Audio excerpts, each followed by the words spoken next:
The dark annulus around Serenitatis.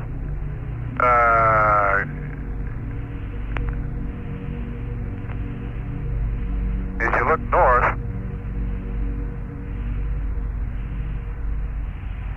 now the dark variation there, and I'm kind of looking back, looking a little bit backwards now, but that dark has no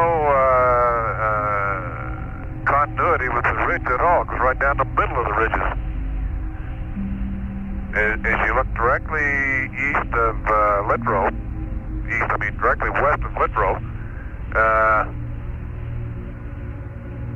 the wrinkle ridge is there, and then there's comes out, and you have the light tannish gray, the dark, I guess you call it dark tannish gray, and then you get out to the light tan of the Mare Serenitatis itself.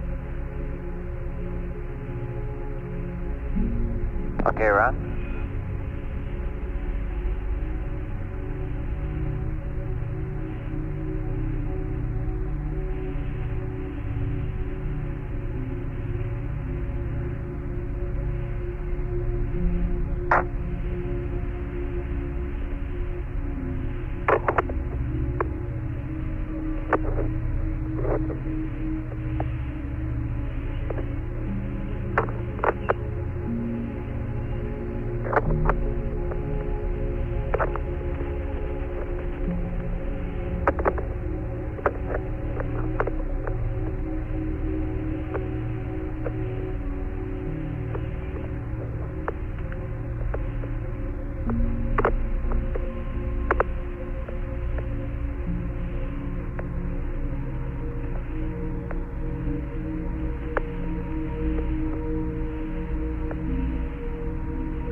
Looking almost directly into the sun. and you can still see a topographic expression, topographic high around the rills in the Takei area, and also the grayness has disappeared out of that dark material, and it just looking into the sun now, it looks more of a tan, a darker tan than the Serenitatis area. And you can also see the topographic rise to it. Now I'm looking quite a ways away from it and looking down on it. Roger.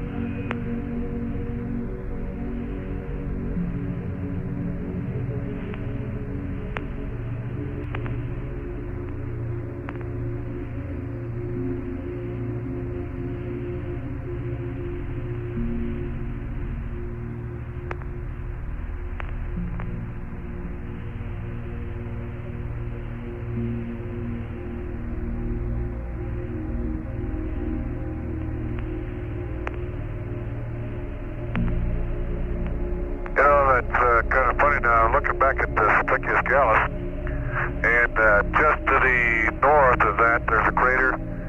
It's about, well, it's right at the end of those rills that go north from Statius Gallus, and you can really see the ejecta blanket. The ejecta blanket looks very dark around it. Now in this sun, you look out across the Mare Serenitatis now, and you're getting toward the sunset, looking back into the sun, and the color is disappearing, all except in that one spot. Now that must be either a fresh ejecta,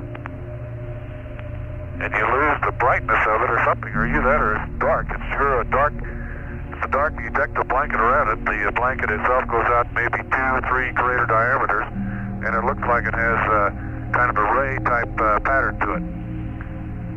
I'll mark that crater. I don't even know if it's got a name or not, but I'll mark it on my map. Okay.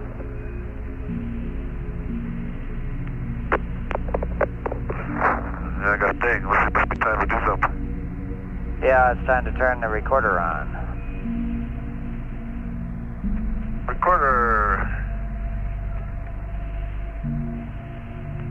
on. Recorder's on. Okay.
I don't know where I am right now, to be honest with you. I just looked out window 3 and I'm right on the Terminator. And let's see, I'm going west.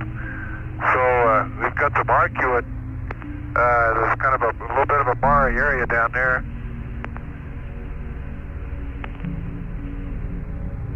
Okay, I think it is.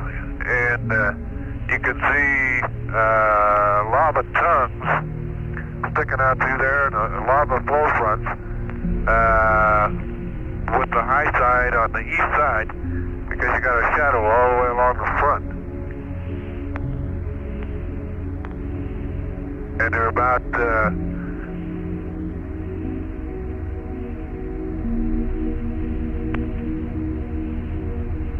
in that one area that you might consider a scalloped area, an ejecta scallop, but coming out of that one area, you can see a crazy lava flow coming out from it. Roger on that. At least the flow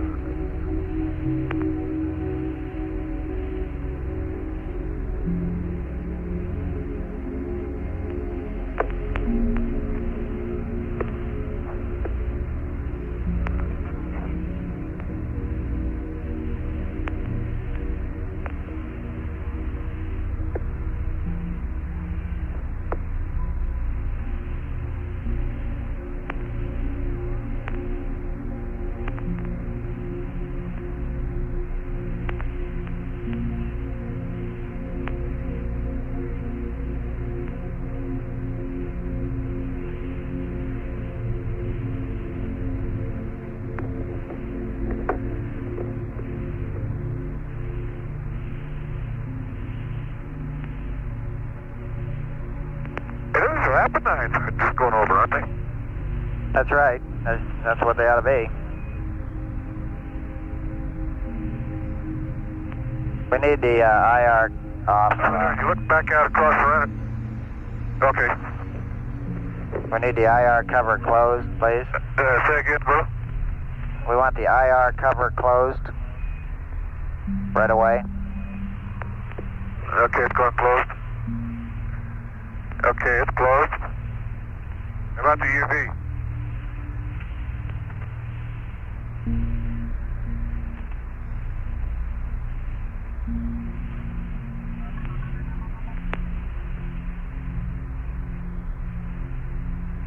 IR cover is closed.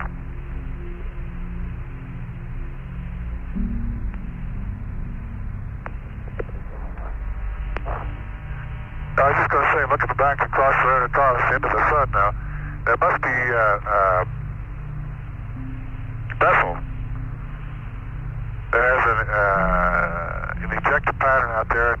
When you look at the ejector patterns into the sun, they all look black with respect to the Mare. I think it must be a shadow effect or something that you get off of the raised ejector that comes up across it. Roger.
Hey Ron, that frantic call there was because the sun had started to get in the IR. We hadn't really thought that would happen, but started to see it get in there. But you caught it in time. The cover saved it.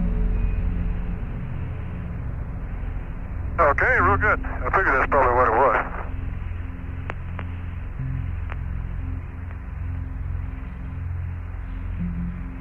And you can go ahead with the rest of the steps in there with the UV off after sunset.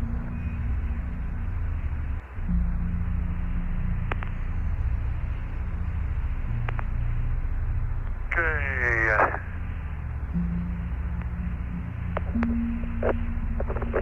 Mavic camera's going off. Cover's closed in the IR, so the visual turns on. 10 camera self-test. It's off.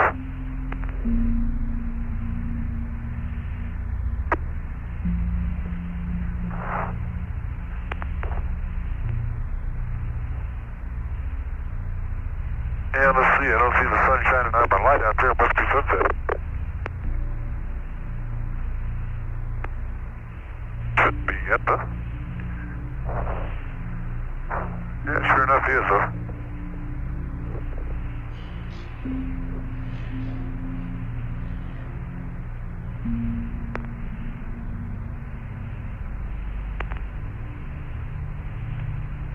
Okay, UV is going off.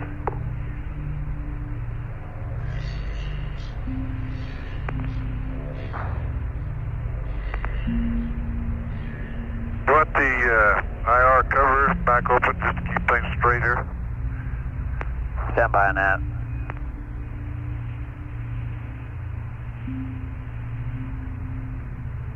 Or just next time we use the IR, let's just remember to open the cover.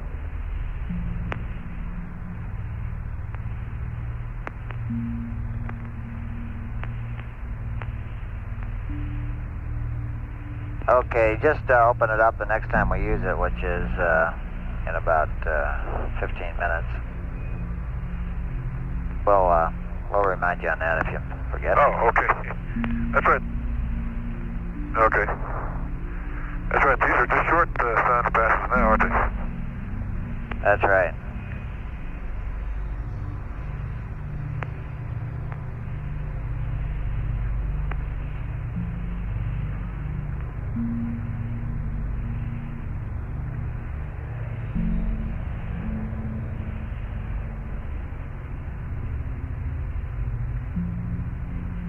Ron, I can finish up my description of the last night's EVA if you like, since there's nothing to look at now. I'm watching the clock on the sounder start for you.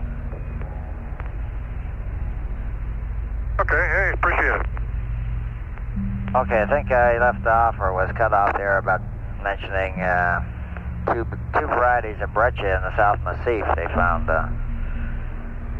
blue-gray and tan-gray, and without going into the geological details, those are the two types they found up there at Nansen. The subfloor unit was exposed as blocks and injector around larger craters that had been partly buried by dark mantle, and craters that apparently penetrated thin parts of the light mantle. Especially good samples were obtained from the rim of Camelot, where the same textural characteristics, which are banding caused by variations in vesicle concentration, coarse grain size, and mineralogic features as reported in EVA-1 were found. So apparently this unit is quite uniform over the distances that they've covered so far in the traverses. The prominent east-facing scarp crossing the valley floor from north to south about 5 kilometers west of the Lem was traversed twice near the crater Lara, near Hole in the Wall, although Hole in the Wall appeared to be pretty subtle. No change in the surface characteristics or lithology of the mantle was discernible where the astronauts traversed the scarp. Outcrops of boulders were observed farther to the north. Where the northward extension of the scarp crosses the face of the North Massif, it forms a notably smooth and relatively young appearing surface. Elsewhere, the surface of the North Massif is prominently furrowed and textured, and the crew described it as a crosshatch pattern on the surface that they could see, with one set of lineaments dipping eastward and the other westward at about 30 degrees. Some of the most interesting observations made during the EVA were related to craters. Many small craters within the dark mantle have glass-coated central pits. Jack called them dimples. Some of the pits are nearly cylindrical and may be half again as deep as the crater itself. Other small craters occurring on both dark and light mantle have bright halos, but these halos appear to be noticeably brighter on the light-colored material. This bright material is not blocky or fragmental ejecta, derived from a subfloor layer, but rather appears to consist of instant rock or soil breccia, which has been partly consolidated by the impact shock itself. The most interesting eureka during the EVA was at Station 4, Shorty Crater, where Jack found some bright red or orange, he described it, orange dirt within the gray to dark gray rim materials. The colored banding is circumferential to the crater and resembled alteration halos which occur around many terrestrial volcanic vents. So you can see why the geologists are excited on that one. The morphology of Shorty, however, is similar in some respects to You betcha. impact craters, hence definitive interpretation of its origin may depend on sample analysis. And I got about a minute and a half to start the sound, or you might be close to 2:30 there if you aren't. They took a total of about 850 pictures. They've taken a total of 1,270, would you believe, pictures so far on the lunar surface, including about 150 with the 500 millimeter camera, mostly of the north, south, east massifs and Family Mountain. They got 56 samples, 2 double cores, probably about 36 kilograms worth, and they traveled a total distance of 20 kilometers. Over.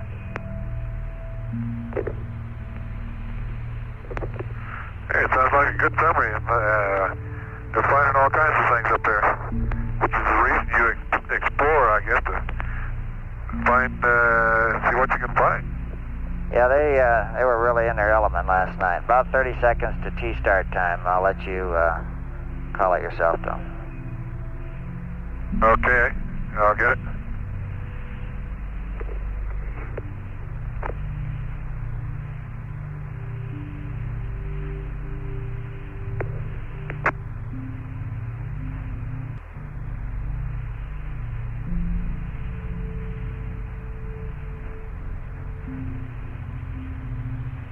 Data systems are off. Operator, 05. Okay.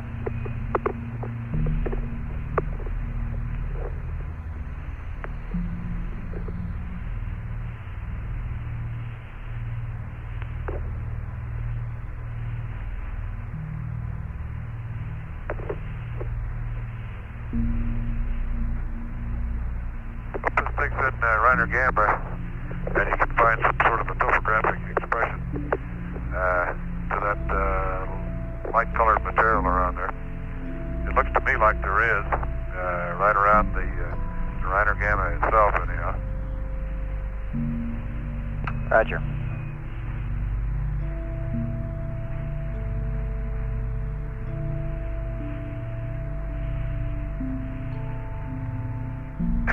Maybe the lunar sounder will collaborate my moonlight investigations or Earthlight investigations, I'm sorry.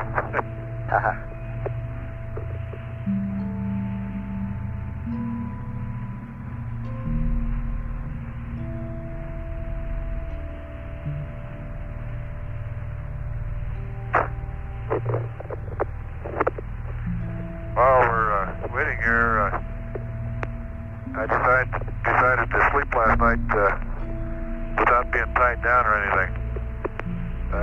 Still slept in the old, what do we call them in the Navy? Hammocks, I think. Well, anyhow, sleeper screens we call them up here.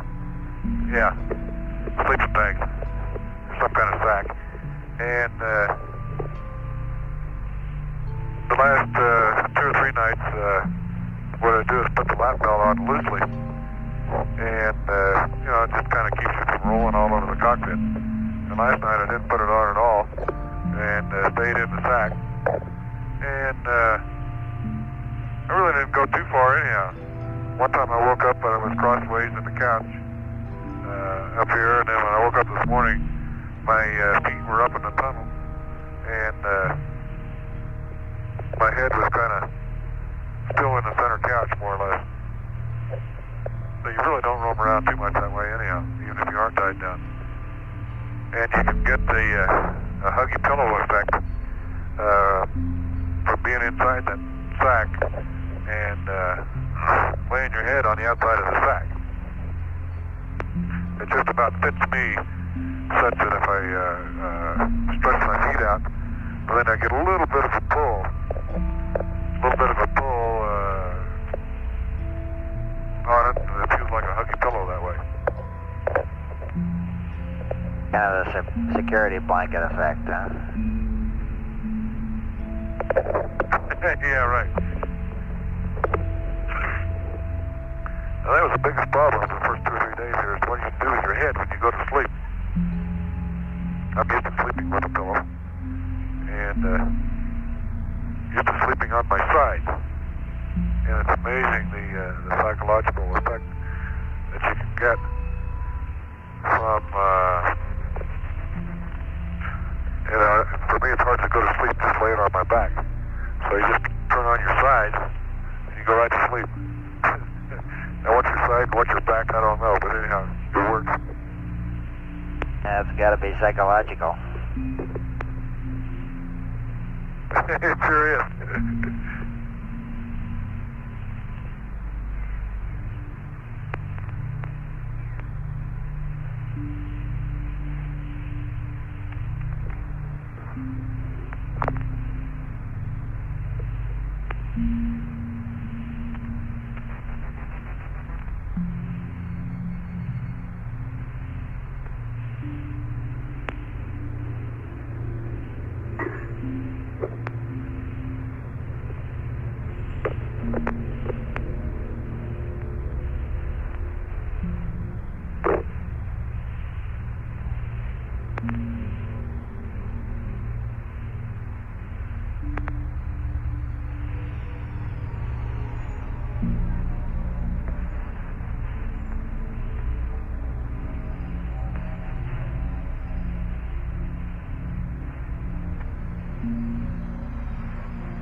Okay.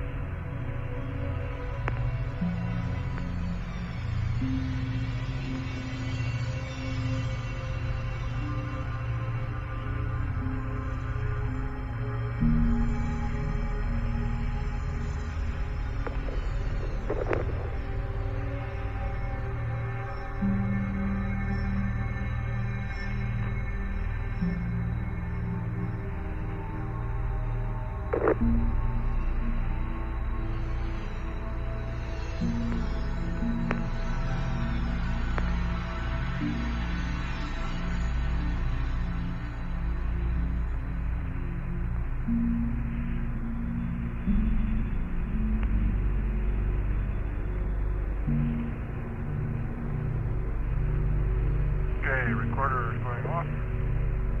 That's the heater. Roger.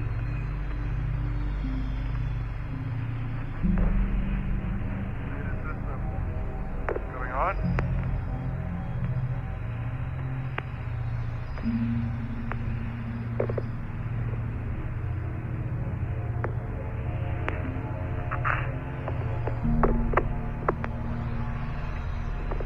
Okay, smack power is on.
Get to mess with the old lefty.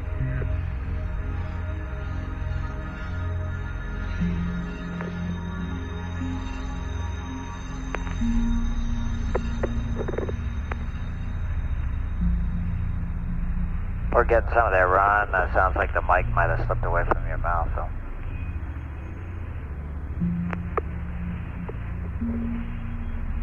Okay, a good point. Let me change my headset here. Anyhow, I went right through the flight plan and all that stuff. Okay, and Also got the IR cover open. okay, great memory there.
Ron, if you like, while you're getting ready for the 52, I can summarize the news real rapidly. There wasn't a whole lot. Okay, sure, go ahead. I got a different headset now. Is that okay? Yeah, you're loud and clear. Former President Truman is still hanging in there. His heartbeat and breathing became unstable yesterday, but then improved again.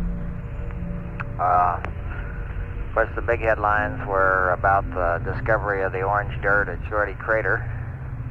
And there was a picture of Jan, John, and Jamie in the paper watching the EVA on TV. The only thing new on the peace talks is that Kissinger will probably be coming back to the United States today. And there's a rumor that the French press said that the compromise was in the work on the withdrawal of North Vietnamese troops from the south. The Rockets lost. The Arrows, the hockey team, won last night. They beat the Alberta Oilers. The Rockets lost to Buffalo. And the weather finally cleared out. A cold front cleared out the wet stuff, and last night I think was the first time since you guys launched that we've had a look at the moon. So we had a direct look at you last night. It's just high cirrus and sunny this morning when I came to work. Over. Hey, thanks for the news, and I guess those three guys that went up to the moon, you know, they probably cleared that weather up there in Houston. It sure took you a while, though. Right.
14.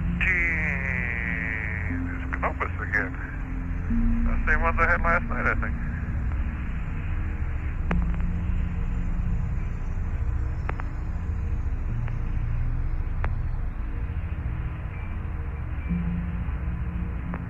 There's Canopus.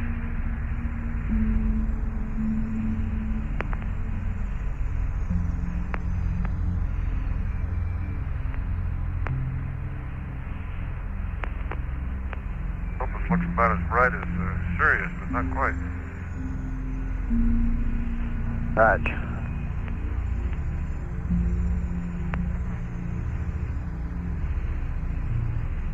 Oh, my sextant. Good and everything like that, but you just can't quite get the reticle in focus. Roger. Yes. Kind of the way they said it was going to be.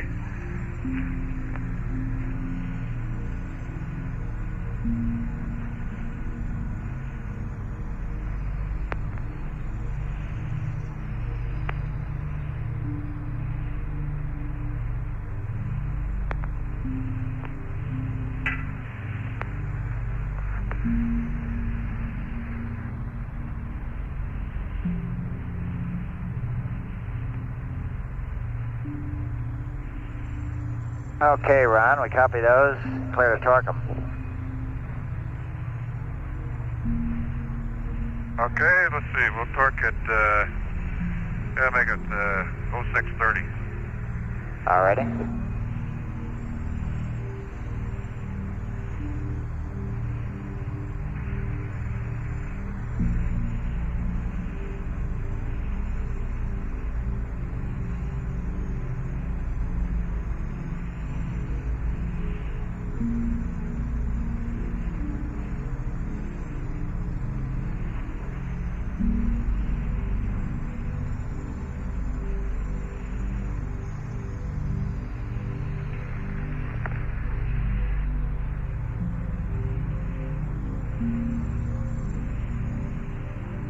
Ron, we've got still about 5-6 minutes to LOS, but in case we drop off when you're maneuvering there,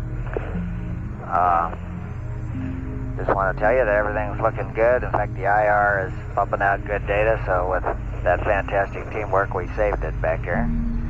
And we'll see you next time around. Hey, okay. Sounds good. There's a little Aldebaran in there. Saturn still must be out of the...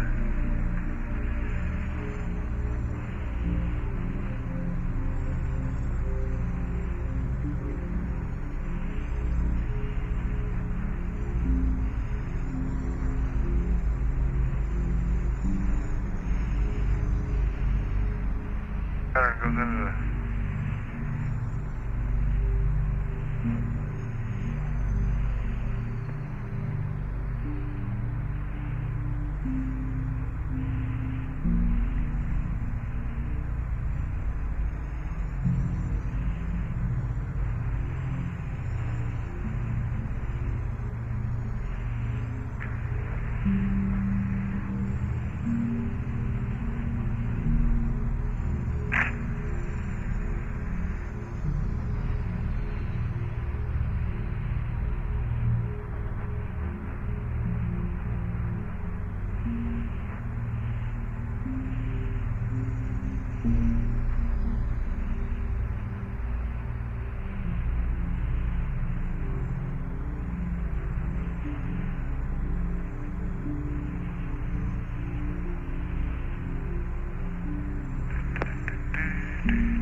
is Apollo Control. We've had loss of signal from the spacecraft America going behind the moon, nearing the end of the 35th lunar orbit. That orbit measuring at this time 69.5 nautical miles by 53.6. There's a plan under consideration now for a small trim maneuver just prior to the plane change maneuver of some 12 feet per second with the RCS thrusters to tune up the orbit a little bit. This currently appears to be around 181 hours 33 minutes, with the plane change approximately an hour later.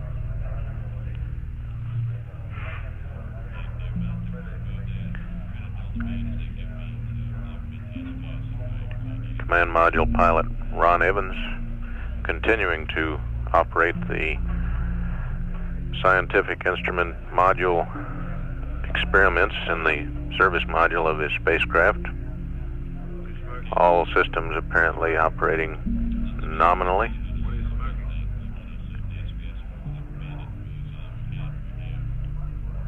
Three hours, 13 minutes remaining until the crew of Challenger is wakened at Taurus Littrow landing site.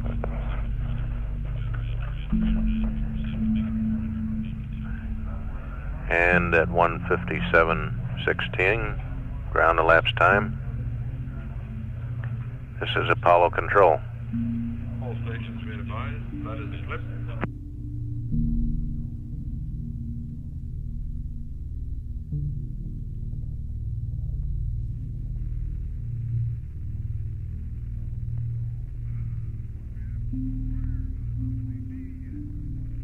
This is Apollo Control. We've acquired the Command Module America coming around on a 36 Rev. He's on a bad Omni antenna at the moment and barely readable, but we'll stand by here until the communications improve and Gordo Fullerton can continue the two-way communication.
Hello there, America. We hear your scratchy sounding Omni.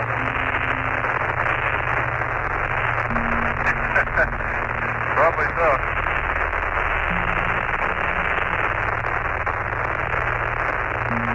You're readable, but noisy.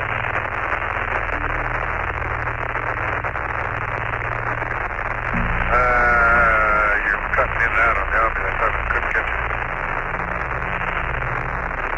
Gotcha.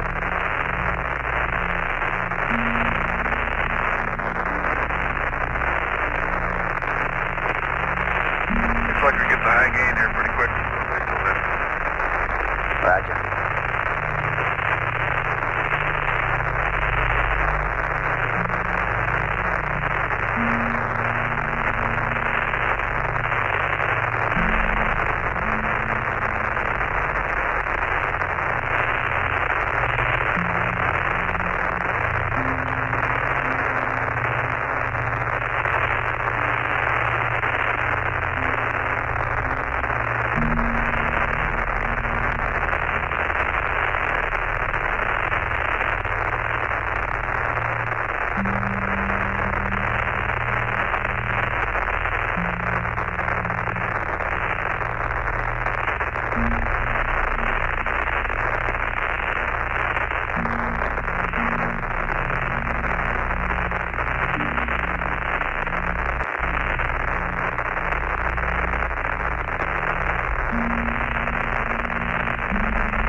Houston, America. We probably have pretty good comm now, huh? Yeah, Ron, we're getting you now and sound good.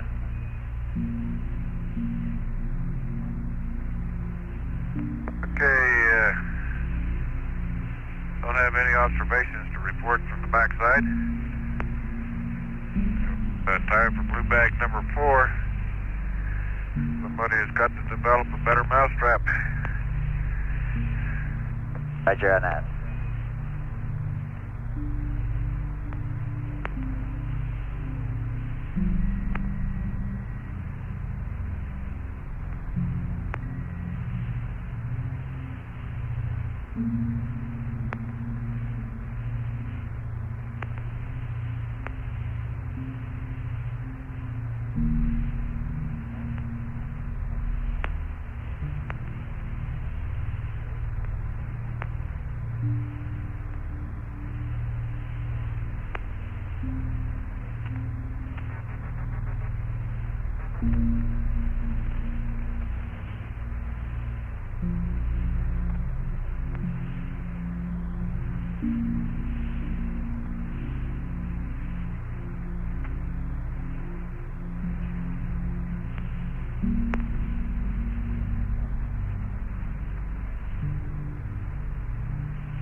Okay, OPAD camera is in standby. Roger, On. Ron. Power's coming on, and P over H is in high altitude. Okay.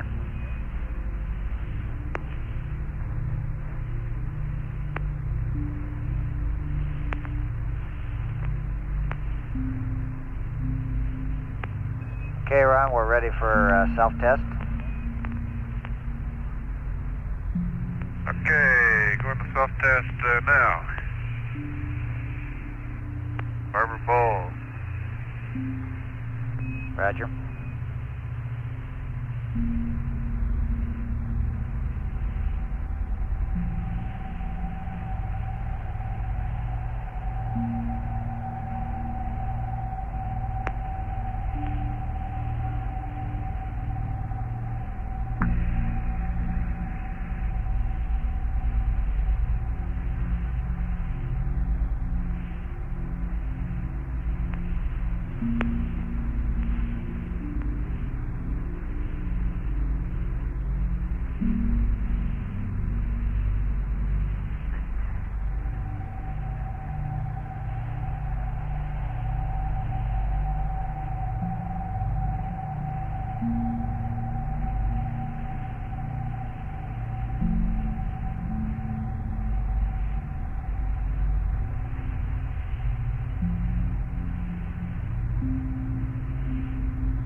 Okay, by the way, Mag Lima Lima is empty. 165 frames showing there. Started Mag Mike Mike with frame number 95. Finished the Orbital Science at 142. Check the crazy camera at f5.6 at 125th. When I got ready to change to 5.6 to the 250th. And looked at the crazy thing and it was setting at F11. Maybe those first frames in there, maybe they could develop them a little different or something and still get them to come out. Okay, Ron, we got that.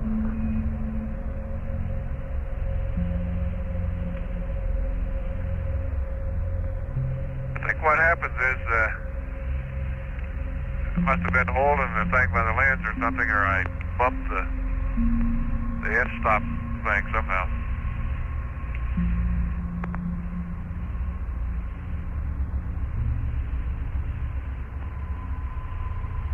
Ron, we're ready for pan camera power to off. And did you go to heaters after you put the self-test switch to self-test when we started this? No, I just went back to off. Was I supposed to go to heaters?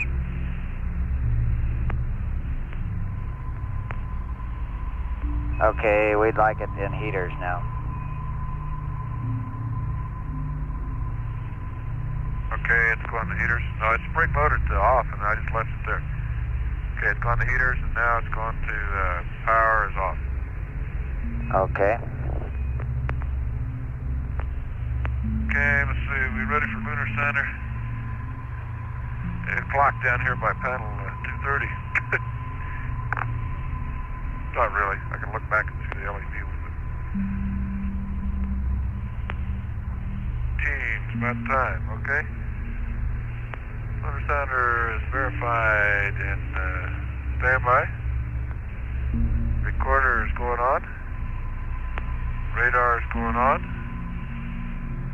And recorder is off, not the heaters.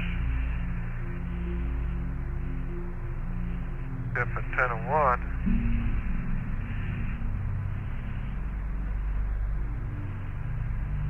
Verify the route, huh? Extend. No barber pole, back to off. Number 2, extend. No barber pole, back to off.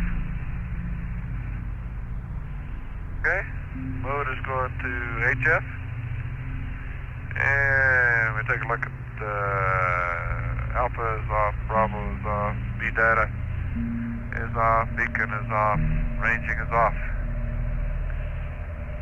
Okay, let's see.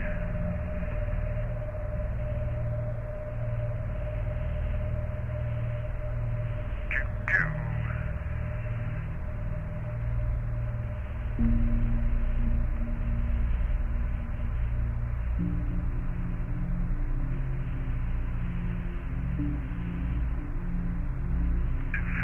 Lens.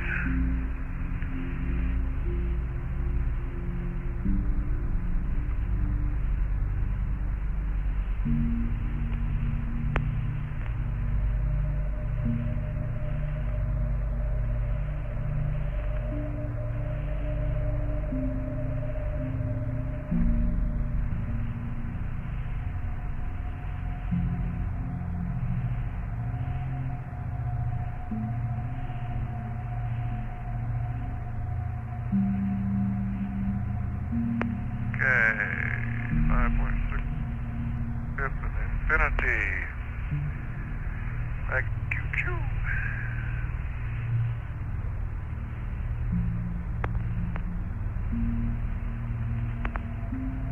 Okay. That goes to temporary storage bag. QQ goes on west. 104 frames.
he had his nose up against window 3 here. I gotta wipe it off.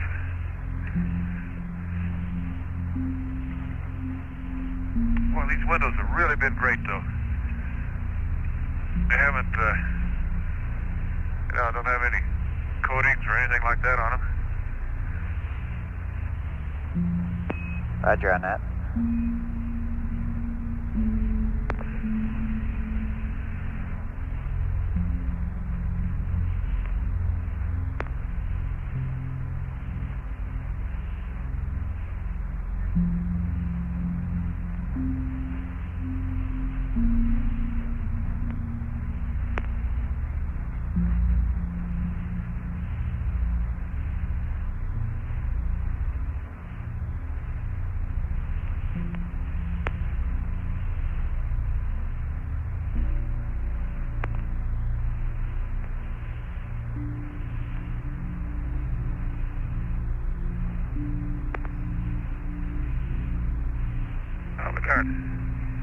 But there's a little Mercuro meteorite pit in window 3, right in the middle of it. Like 2 of them out there. It's about much smaller than a 32nd. 64th? About a 64th in diameter, probably. Just a little round. Doesn't seem to have any. Just a pit, you know.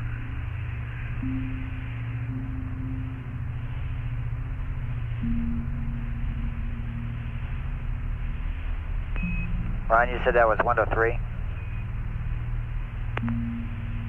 Window 3, yeah. Okay.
Scared me for a minute there. I was configuring for Terminator photos and I looked on the near side Terminator and I didn't see any. It's on the far side. Yeah, Stu and I were looking at the same thing. We're just about 30 seconds ahead of you. Okay. One's the Aitken on the far side, okay. Aitken and Ibn Hayyan, I think, or something like that. Dabber, Ibn Hayyan, yeah.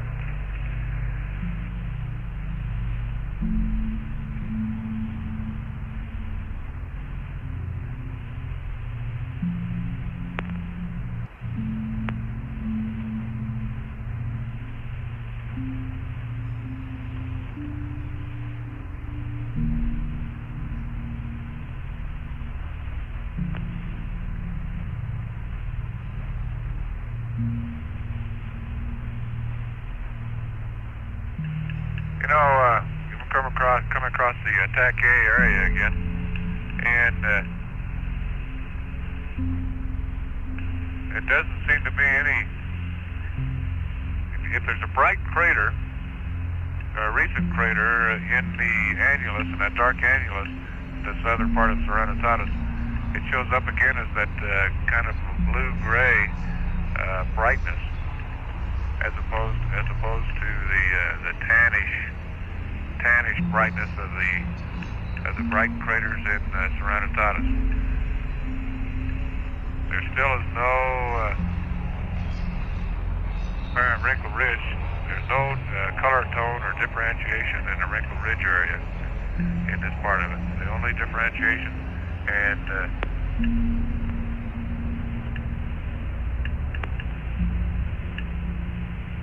it looks like south of Tac A, you get the same color tone variation that occurs on over into Tranquillitatis. When you get up to the Tac A area, from Tac A up to something, I wish I could remember the name of that crazy crater. How about Menelaus?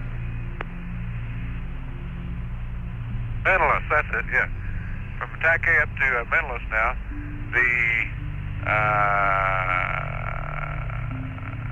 that's got to be a buildup of material, and it's more on the tan side than it is on the, more of a dark tan than it is to the tannish gray.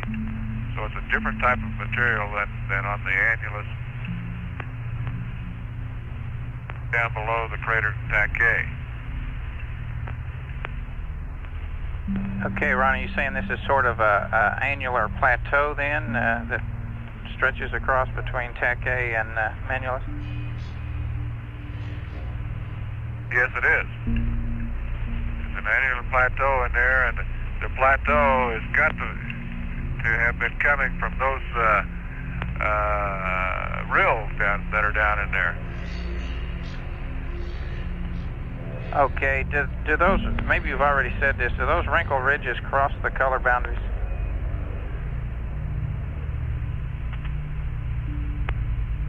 No, I can't find a wrinkle ridge that crosses the color boundary. The wrinkle ridges are out in Serenitatis itself, and there is no color boundary on the western edge of Serenitatis. It's all the same. Okay. Well, those sound like super good observations, Ron. I'm just passing over Sulpicius Gallus now. And just beyond Sulpicius Gallus is out in the Mare Tranquillitatis itself, and it looks like it's either a talus slope. You know, you've got a general slope of the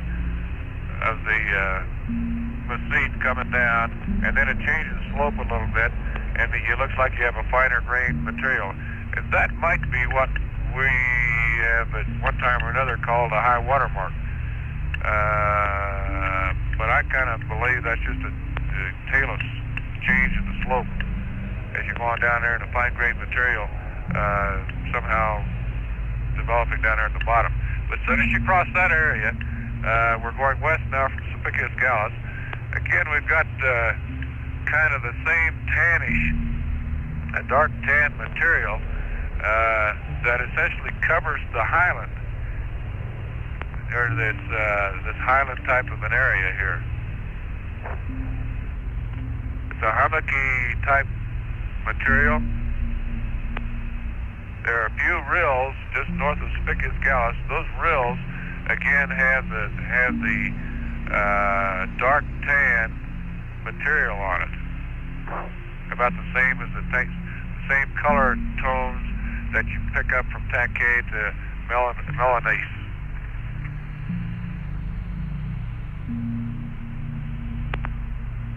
Okay, sounds great. Keep talking. We'll cue you as the flight plan events come up.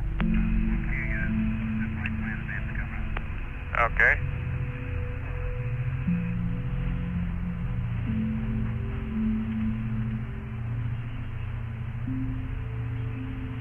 D Caldera, sure fascinating. I'll try take a quick look with the binocs on that one.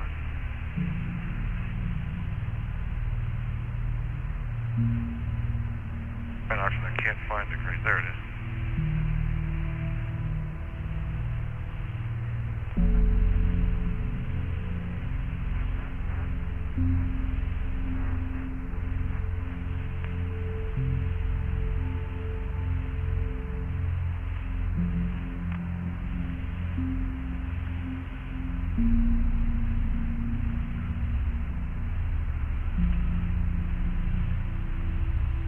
I hope the pictures will kind of confirm a little bit of a topographic rise around the D Caldera, just a slight one, and it's about half the width of the. If you look at the D, it's a half the width of the D, not the height but the width, and it seems to be a raised,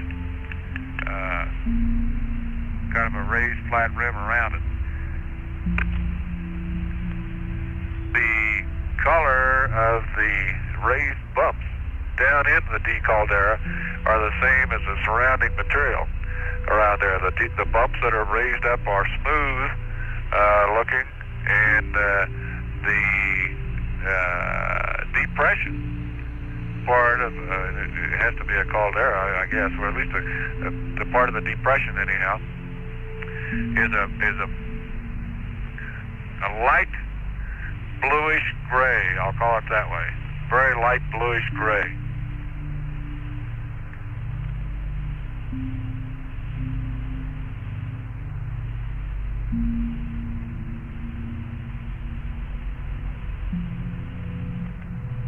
Hey, Ron, I'm not suggesting you do, because it's probably trouble to find. Have you tried the color wheel, comparing it on any of this stuff?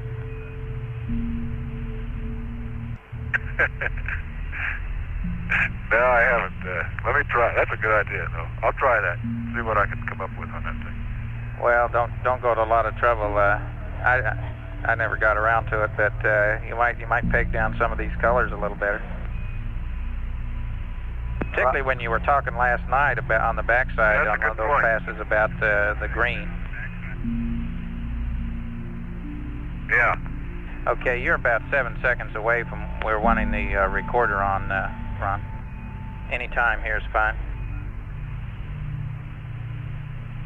Okay, recorder, let's see, is on. Verify radar is on, remote HF, okay.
You know, to me, the moon's got a lot more color than I had been led to believe.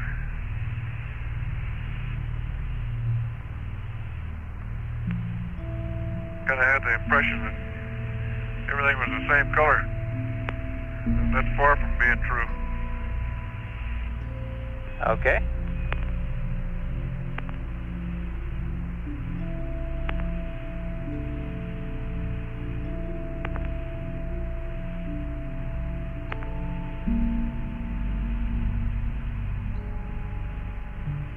I guess maybe we could say perhaps color is in the eye of the beholder.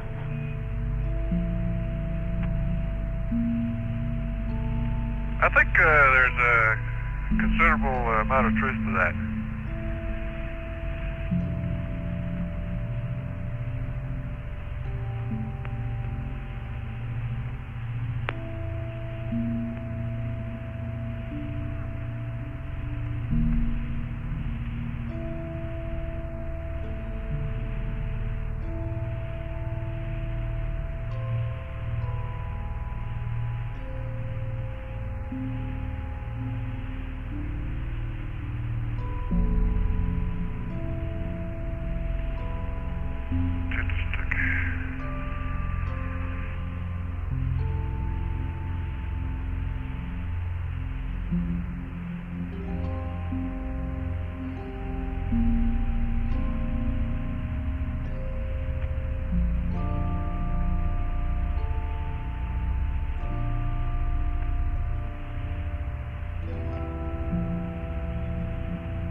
Okay, Ron, we'll take the mapping camera off now. Okay, the old mapper is going off.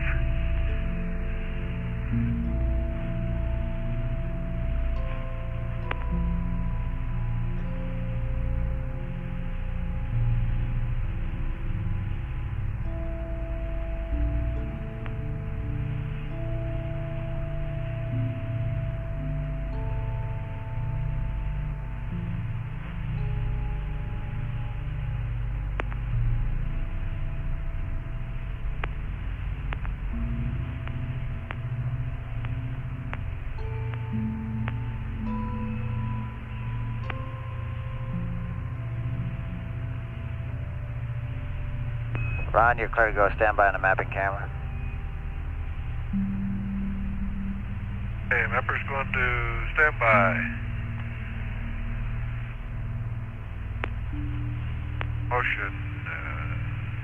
Off, rubber pole.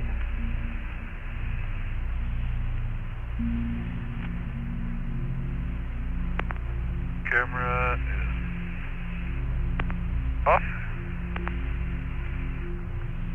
And camera self-test. Off. Okay. Turn the old smack power off again.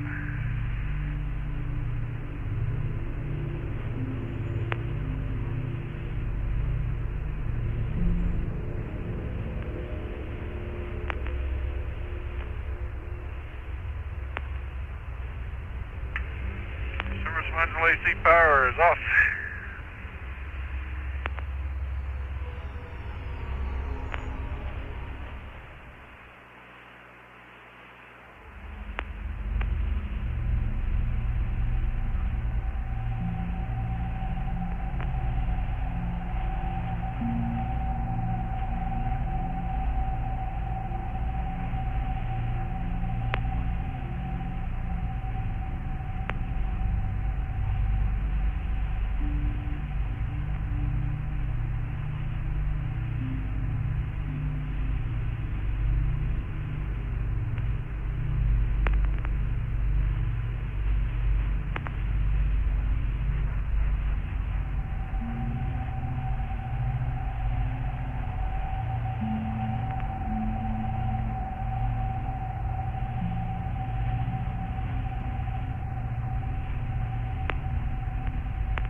Sunset.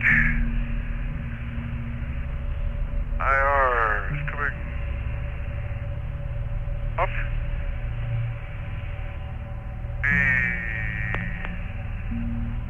off. Okay, we're gonna go to plus X.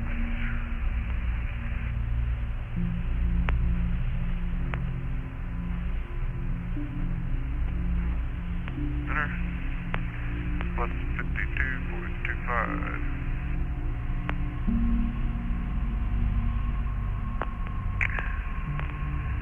There's a uplink, verb 58, center. 141. That's pretty close. 2. Speed.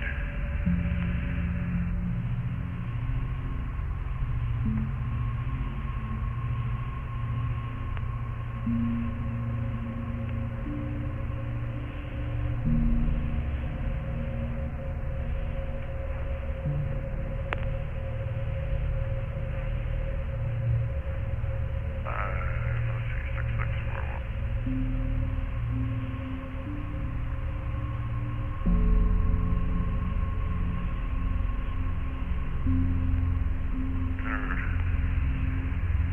They're at 4807.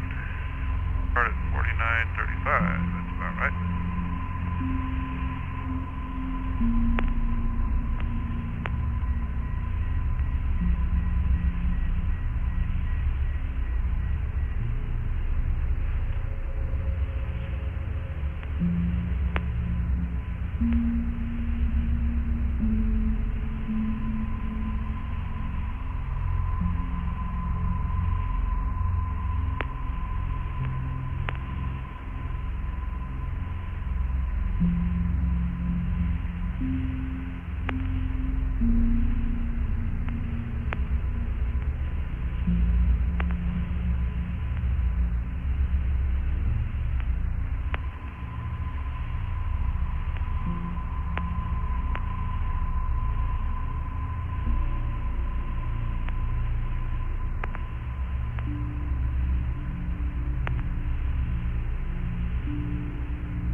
We're on about a minute and a half to T-start now.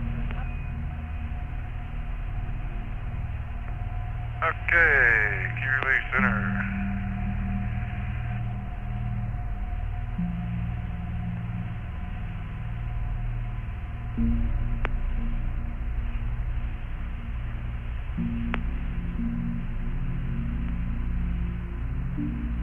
Omni Bravo.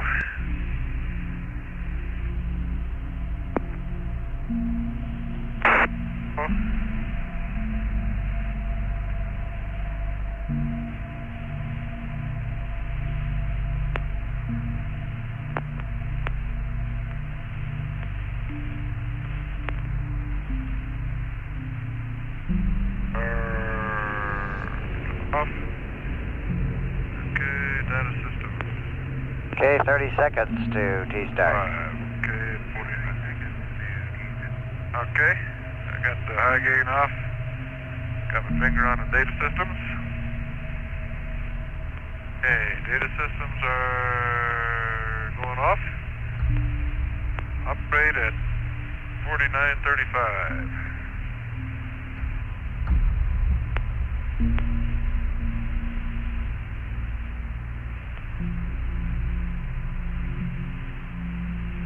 Upgrade.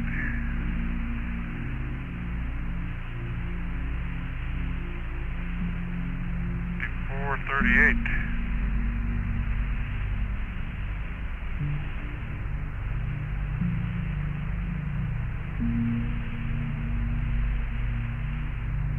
Give me a call on that, Gordo. I'll look out the window here for a bit. Sure will, Ron. A minute before that or so.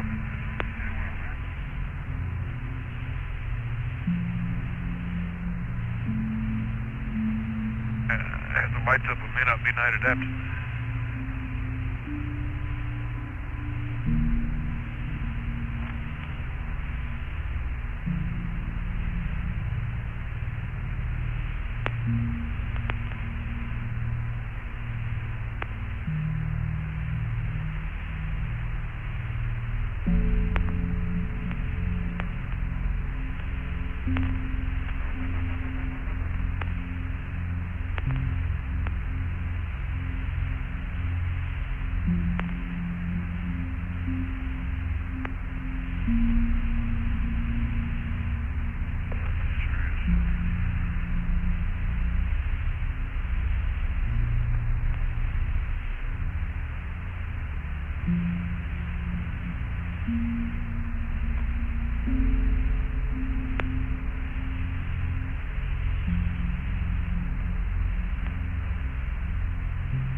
I was trying to think if there's anything else I could add to the Reiner Gamma observation there. I'm right over that the light albedo type material that goes perpendicular between Reiner and Reiner Gamma.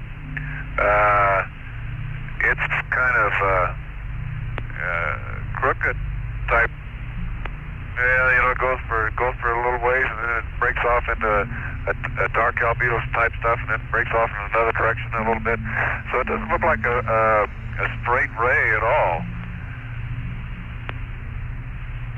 Roger. You know, you can see crater holes and this type of thing. You look right down on Reiner now, you sure got that dark annulus. The lighter albedo type stuff is essentially in the middle of it. And the annulus is, let's see, maybe 30 kilometers wide by twice as long. It's a relative size anyhow, by twice as long. And that's the dark area. And then around that, the light albedo stuff is about half of the width. And it's lighter on the outside than it is on the inside. The inside is not quite as light as the I call it the rim, I guess. It's still very hard to see any great topographic expression to it, though. The reason I say that is because it kind of blends in with everything, whereas if you look at a crater out here in the middle of the mare or a hill, you get a brighter, part of it's brighter than the surrounding territory, and you can actually see the demarcation. So that's the way you get your depth perception out of it. Okay, about 30 seconds now till T-stop. Okay. T-stop is 54:38, then we'll go to standby at that time. Wait, switch.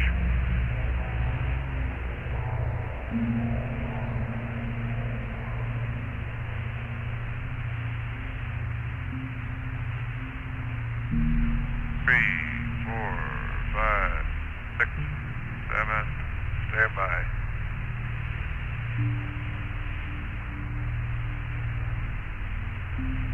Okay, I'll give you a call in a minute. Okay.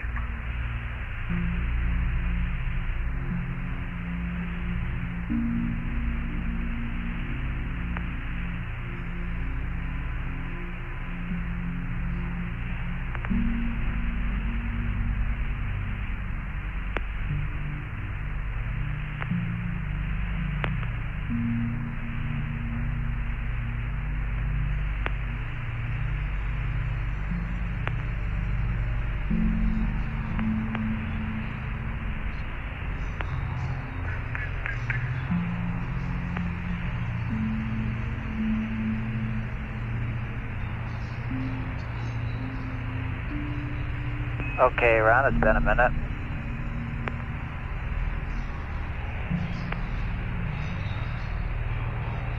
Okay, recorder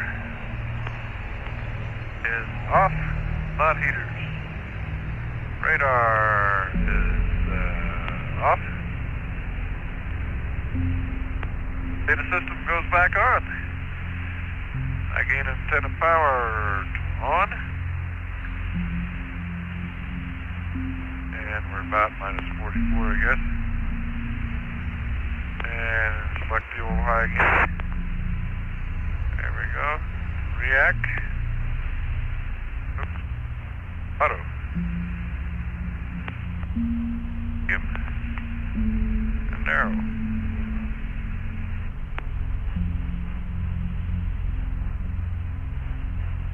Inco's gonna do some commanding. Goes. State motion is going. Continue on here to the smack power.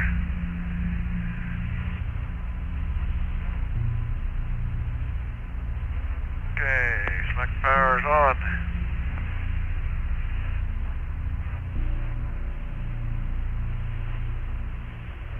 Mapping camera standby. IR 9. Camera self-test. See here. Hey, is on.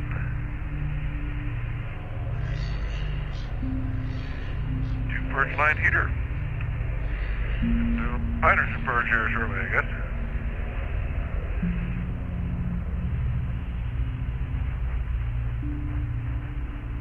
Well,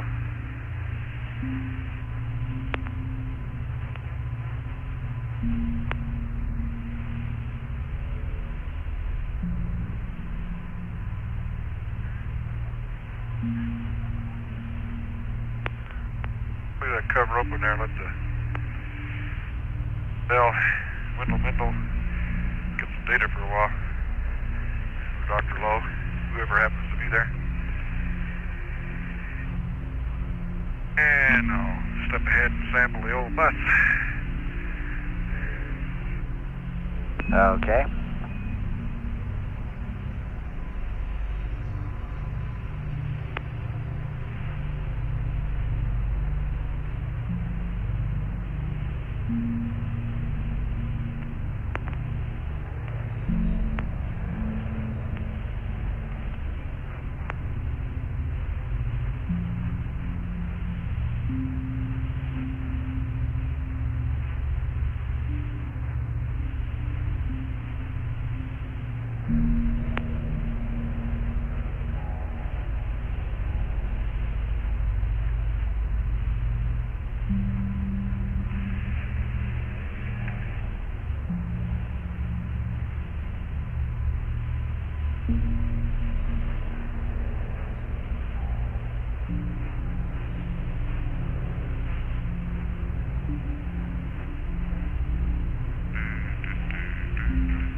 Houston, America, you might tell the medics not to pay any attention to those sample numbers on those buses. Pay attention to the GET type. Because when you take them out of the bus storage bag, the right one never comes out. So I don't think it makes any difference. Just pay attention to the GET type. Okay, Ron, pass that along.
Where are the guys on Challenger? Are they going to go out regular time, or they get a little extra sleep period here or something?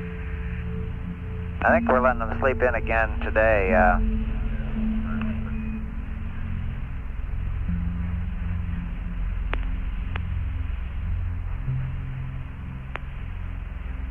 They're getting up 1 hour later than the flight plan shows. However, there's enough pad downstream that we're planning on ascent at the scheduled time. Okay.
I'll throw his fin on just for a little bit.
America, Houston, we've got a couple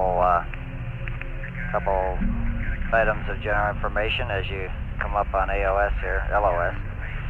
We want to remind you to close the IR and UV covers before you do any dumps. After LOS, you'll have to reconfigure the comm. And suggest you wait on the dumps as per the flight plan until after the photos. And we estimate the wastewater dump will take 10 minutes. Over. About 10 minutes on the wastewater, okay.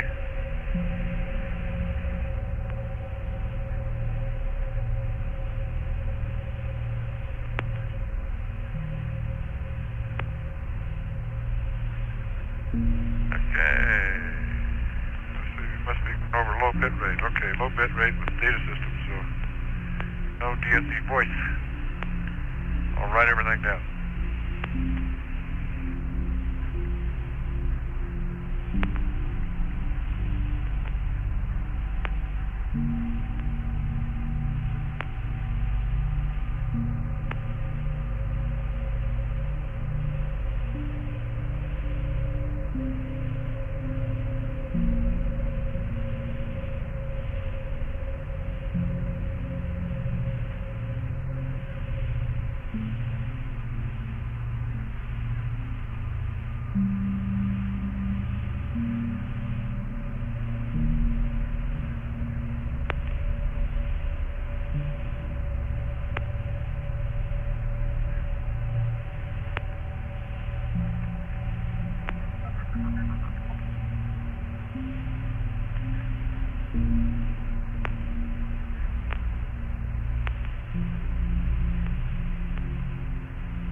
down here.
Just about LOS, Ron.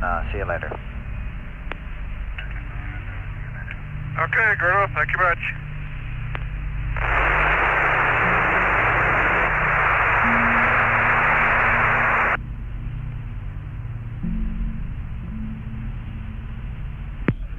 This is Apollo Control at 159 hours, 13 minutes, ground elapsed time. We've had loss of signal as Ron Evans, flying the spacecraft America, passed behind the moon, nearing the end of revolution number 36. Hour and 16 minutes until Cernan and Schmidt aboard Challenger are awakened for the third, for preparations for the third moonwalk.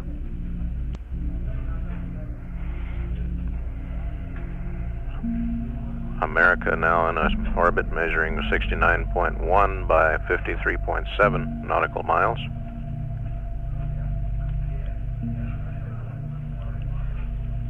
We'll come back up at next frontside pass by the spacecraft America in about 48 minutes and switch over to the wake-up call to the Challenger partway through that 37th revolution. At 1:59:14 ground elapsed time, this is Apollo Control.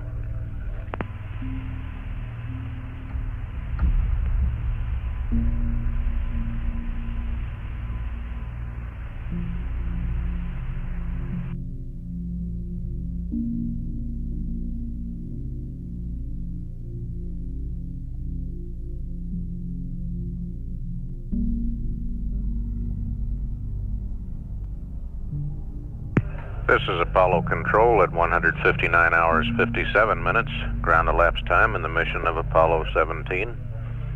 Less than a minute away now as the Command Module America, Ron Evans, doing his orbital science task and orbital photography. As he comes around on revolution number 37, less than a half hour until the wake-up call is made to the crew of Challenger on the lunar surface. At that time, we'll switch over to the Air-Ground 1 circuit and eavesdrop on the conversation between Cernan and Schmidt and the Capcom here in Mission Control. We should have acquisition of signal from Command Module America. We'll come up with that line now.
Now we got AOS ready. Okay. First line heater's off.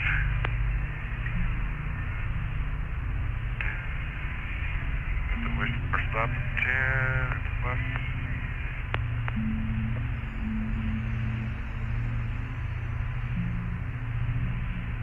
Hello, America. Are you there? Okay, we got React and Arrow now.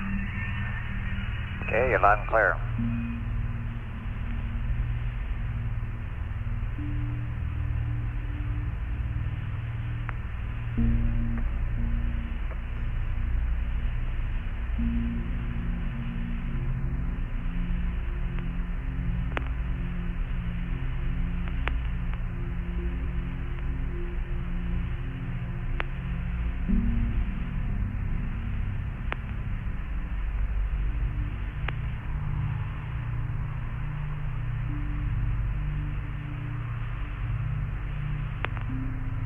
Ron, when it's convenient, I have a couple updates. Finished up Meg. Okay, go ahead. Okay, on your present page there, the UV solar atmosphere pad at 160.38. I have it. Okay, it's T-start of 160.4122. T-stop is 161.2647. And a remark that goes with that, you don't need to write this down, but the T-start time is biased 10 seconds prior to when we really think sunset will occur. If you see visually, okay, my mistake, it's the time is 10 seconds after sunset, but if you see sunset visually, you can go ahead and proceed with the UV cover open as soon as you see it.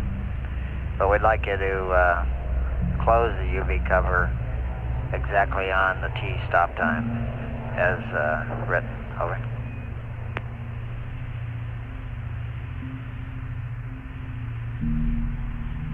Okay, let's see. I'm with you. We'll make sure it gets closed at 61:26:47. But we can open it as soon as sunset comes, okay? Even though we haven't started pitching yet. That's correct. And do you want to read back the start time? Well, start time is 160.4122, is that correct? That's correct, 4122. Okay. Okay, go to 161.34.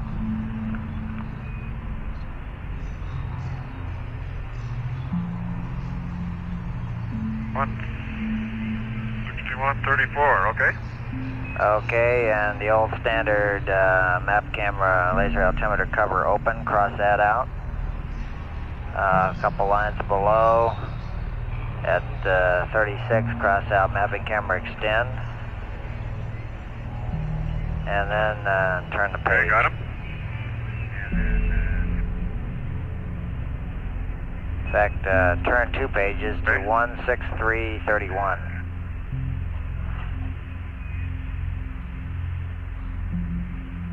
Okay. At 163.31, write in verify all command module VHF off.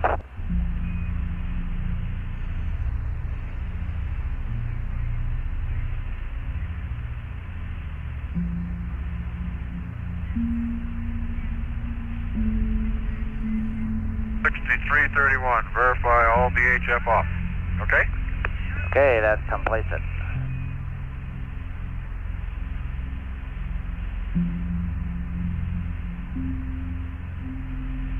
Goody, I got a zodiacal light coming up there sometime.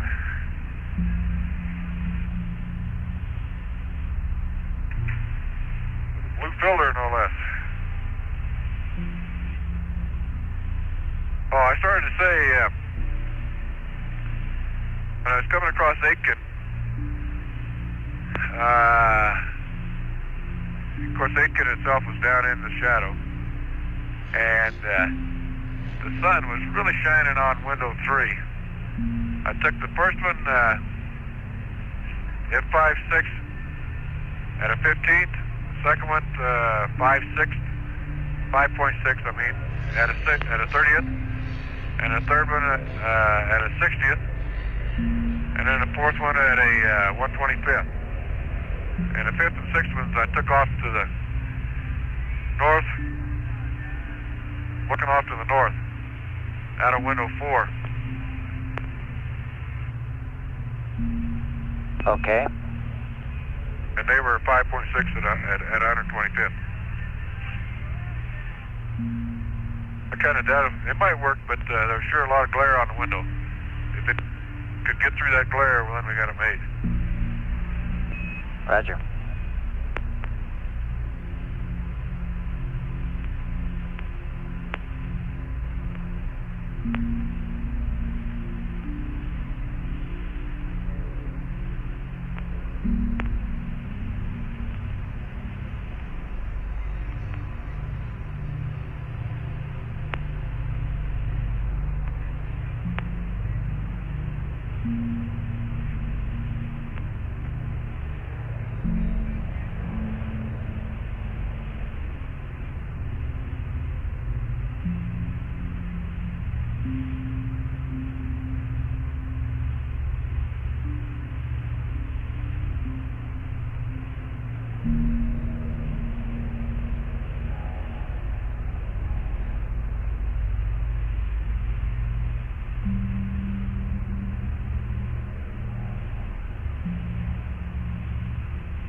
Oh, the other thing I was going to tell you was that the magazine Quebec, I finished that one on 114. Okay. On that pass there.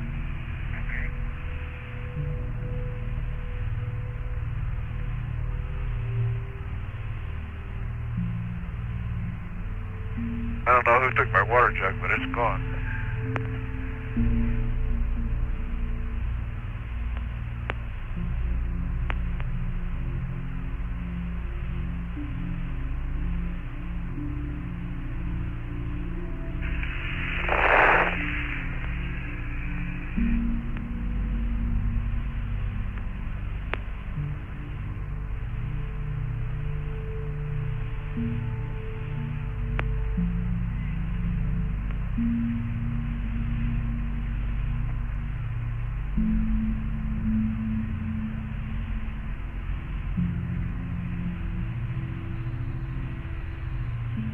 Okay, overboard drink is purged enough. I guess we'll turn that on.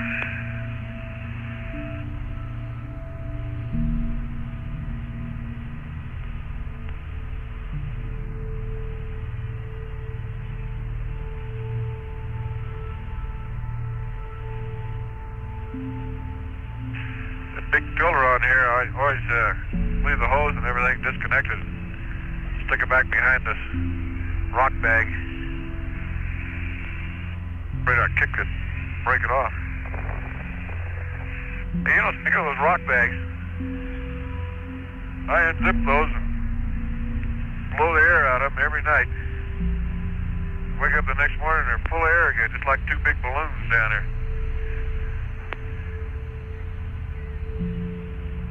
How about that? I don't know how to... We can use one for the pillow you've been missing. That's about, you could use that.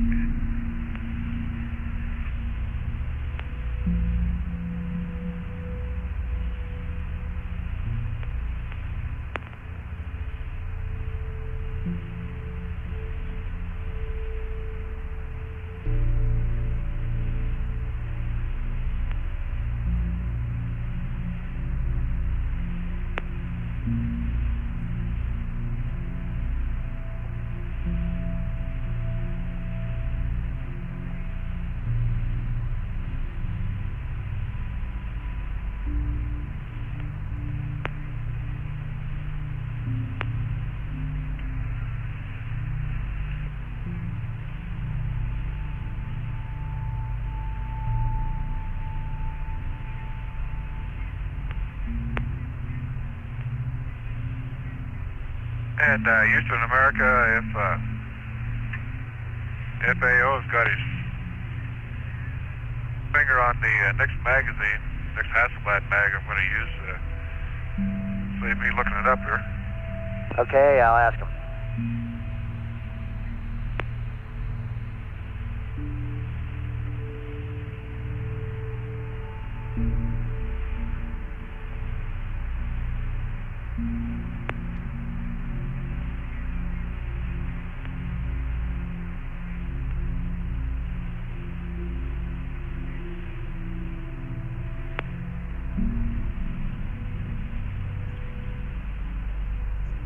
Ron, you're scheduled to use Mike next. Mike, okay? Thank you.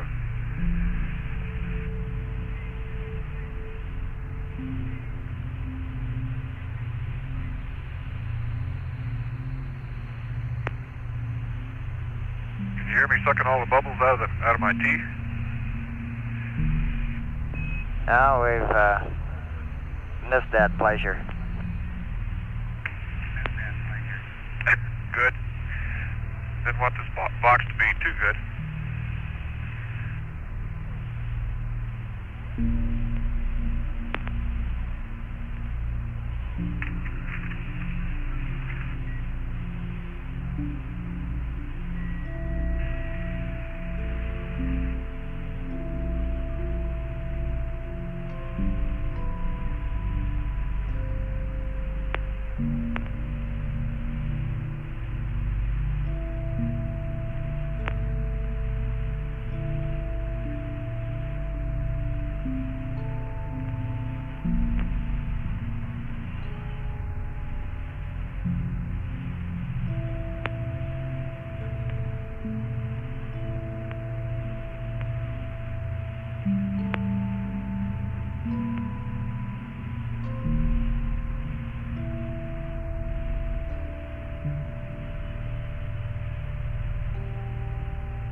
Zero phase is going to go right over Picard this time. Let's see if that darkness disappears or if I can still see the change in the color on it. Okay, Ron, you can put the high gain to auto next chance you get, and FAO advises there's no more optional film left on Mike. Everything that's left on Mike is scheduled up. Over. Okay, I'll buy that.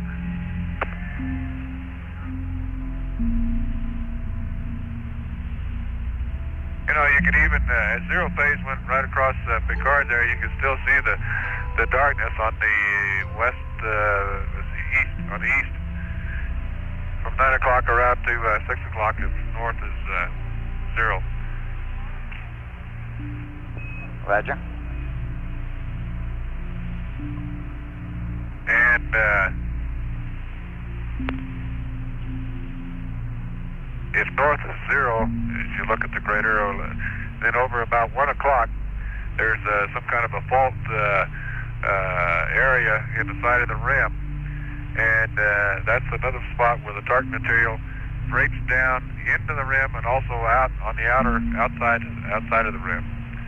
And then you have that same type of impression at about 11 o'clock. You've got a black streak going down inside the rim, and then it widens out,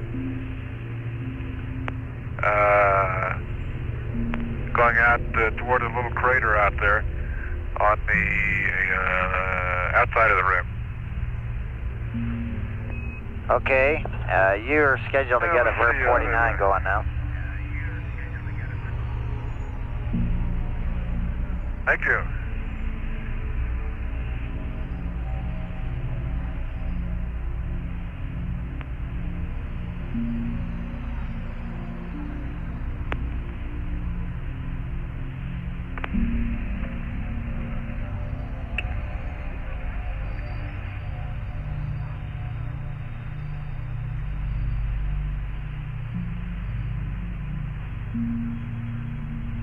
Okay, pitch is plus 12.0.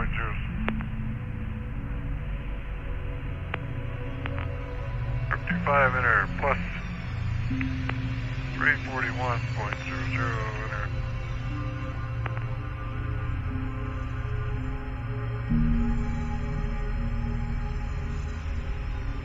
And a plus enter for Julia 622. Press on 5018 CMC gauge. Proceed.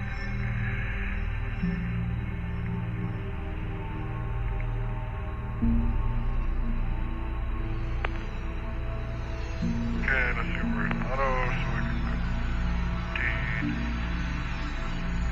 26 at the dial.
Okay, we'll change you 78 plus 9.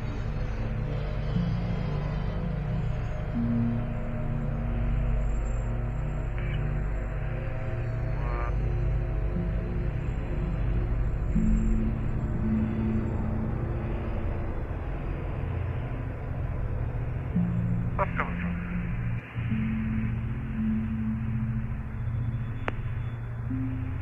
Vents open.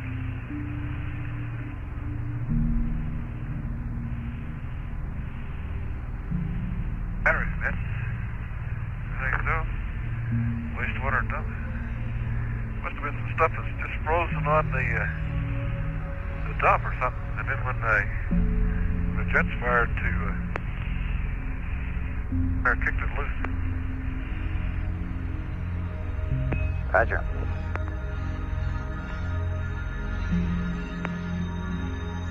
Maybe that's the particles of combustion.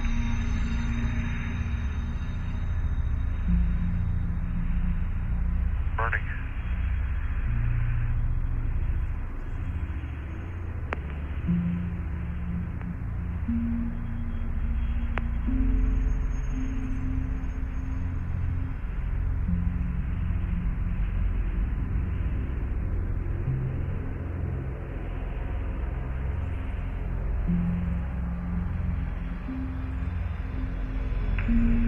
Minus 0.05.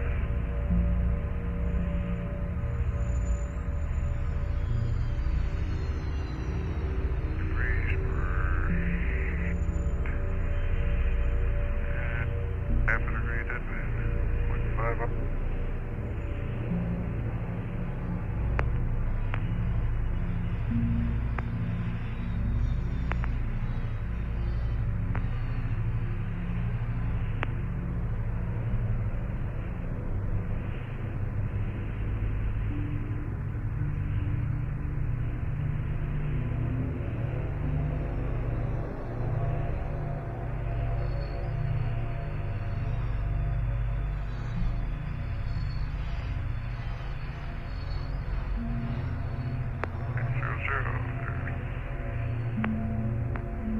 There, not try it.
Ron, this is Houston. Check down 79 again. We think you might have loaded R1 and R2 negative. That's the way it looked down here anyway. Okay, I'll check that.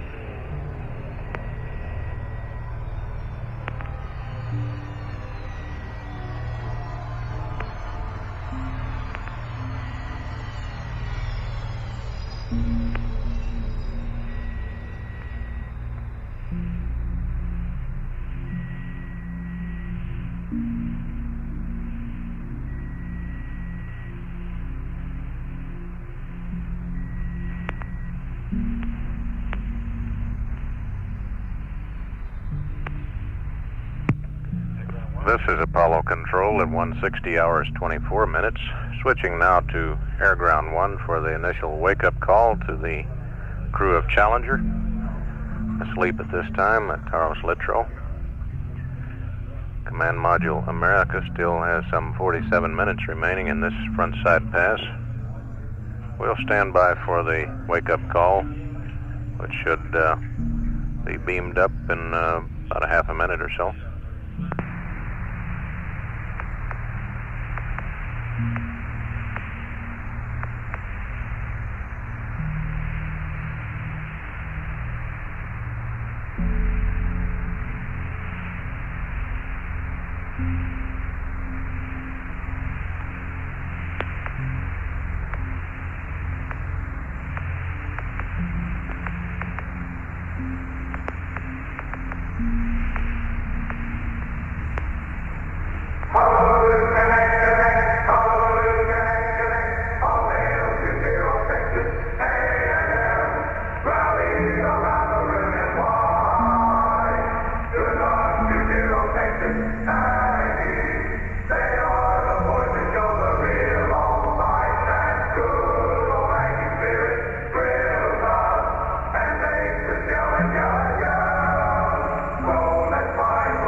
I want you to say it first.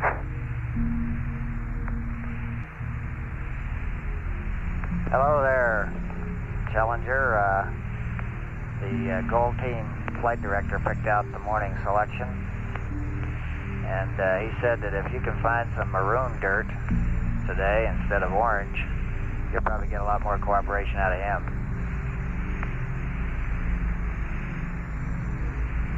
I figured the Gold Team might do that. You know, I woke up to a lot of pleasant thoughts, but never to an Aggie before.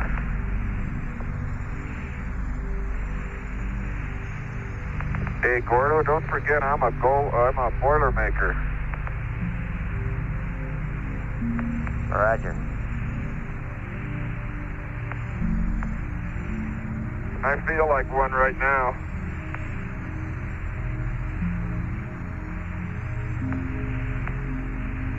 Tell the Gold Team flight director we'll find just about anything he wants today.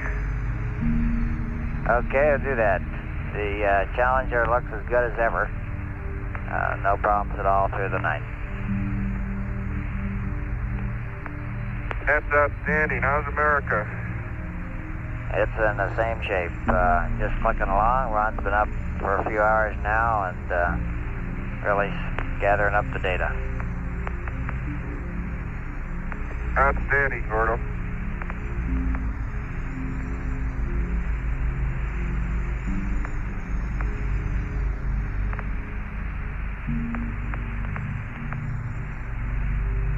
Challenger, the name of the game today is to stay with the EVA prep timeline. We're not going to talk much to you. We'd like, except to bug you a little and stay on your back to keep with the timeline if at all possible. We'd like to get out on time. Over. Okay, Gordo, that's been our motive all along, and we will stay with it. As of right now, we're 1 hour behind. Is that correct? That's affirmative, though if you stay on the normal timeline, that's fine with us. We don't need to gain any, but we just don't want to lose any from where we're starting now. Yeah, I understand.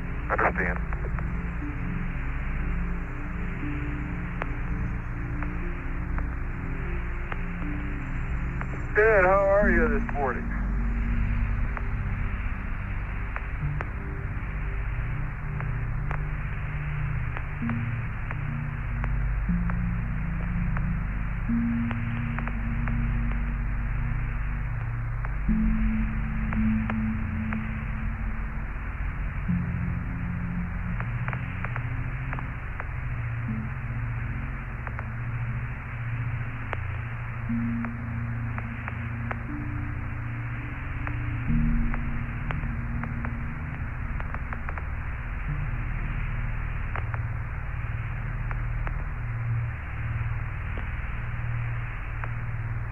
This is Apollo Control. The reference to Aggies has to do with the fact that the flight director, Gold Team flight director Jerry Griffin, is an alumnus of Texas A&M University.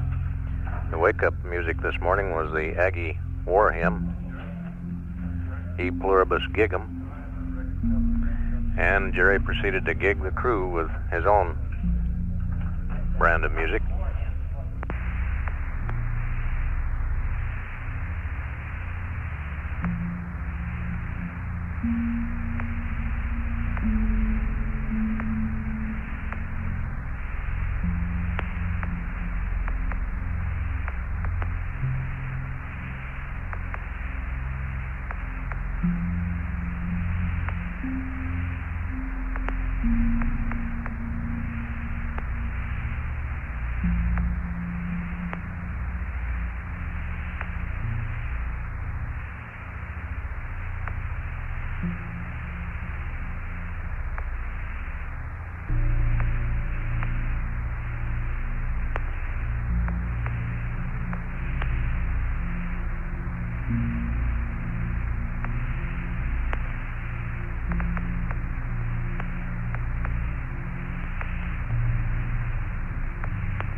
Houston, Challenger. Go ahead, Challenger.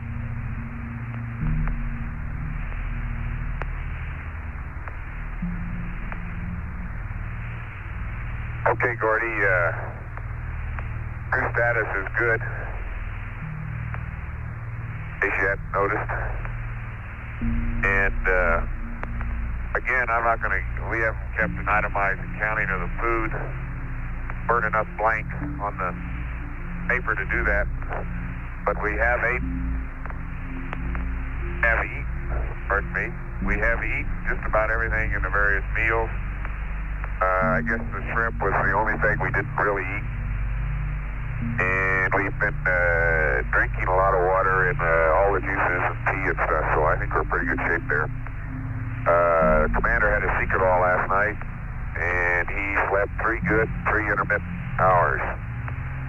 LMP had no medication and had 6 good hours of sleep. If you got some liftoff time data, well, I'll copy it. That's firm. Okay, start with, for Rev 38. Time is 162.2252. Rev 39 is 164.2124. 166.1955. 168.1827.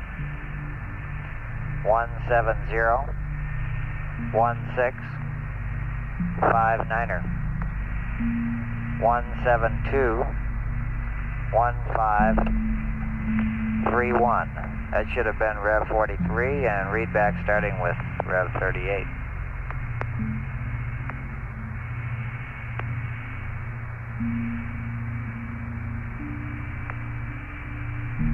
Okay, Rev 38, 162.2252, 164.2124, 166.1955, 168.1827, 170.1659, 172.1531. And what is our present Rev?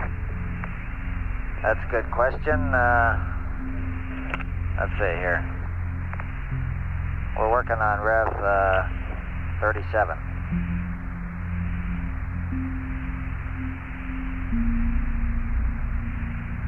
Ron just went by you about 10 minutes ago on Rev 37.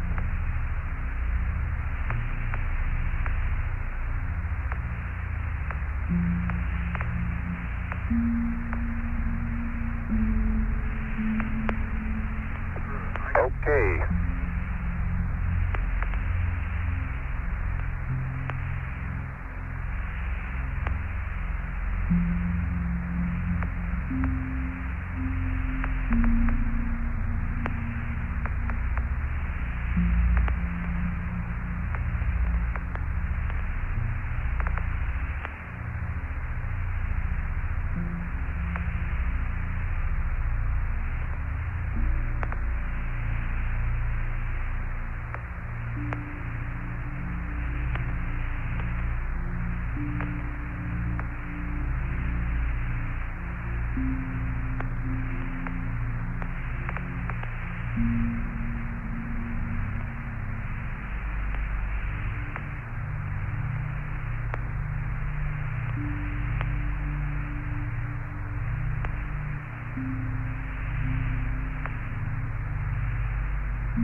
on, but if you got any good words like news and what have you while we are, we'd appreciate it.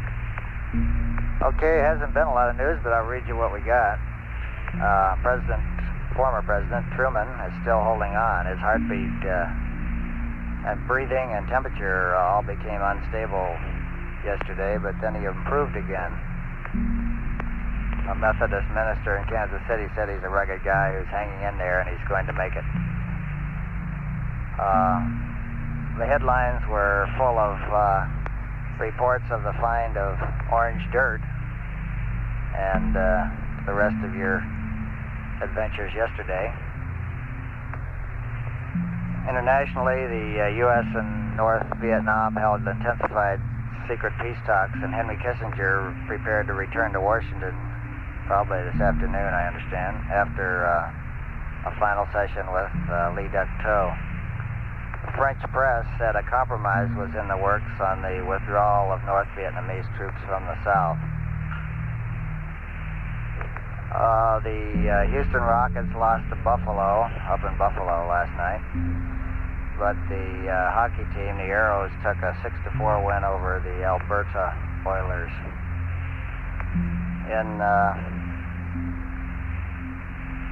Really, that's about it on the news, except maybe for the weather, which finally broke. A cold front cleared out the drizzly rain last night, and for the first time since you've launched, that I can remember anyway, we've been able to look up and see the moon directly. It's a pretty sight as always. That's not much of a report, but that's about all we had. Over. Okay, thank you. What's the date today? Well, it's Wednesday. Let's see. Wednesday, the 13th of December. Thank you. And right now it's about 1:35 in the afternoon.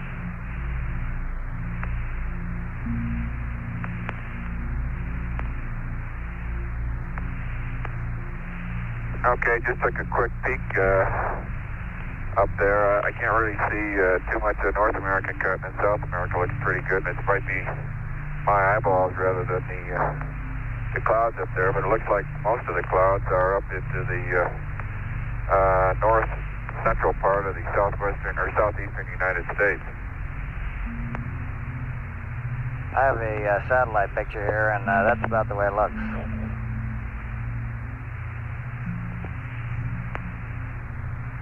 Well, it's sunny and pleasant on the valley of Torres Littrow.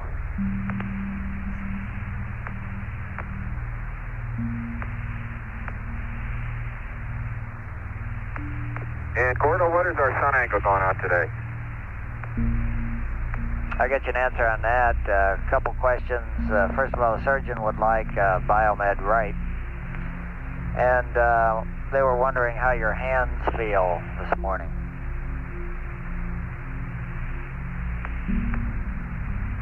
Hands are in good shape, Gordo. No problem. Okay, sounds good.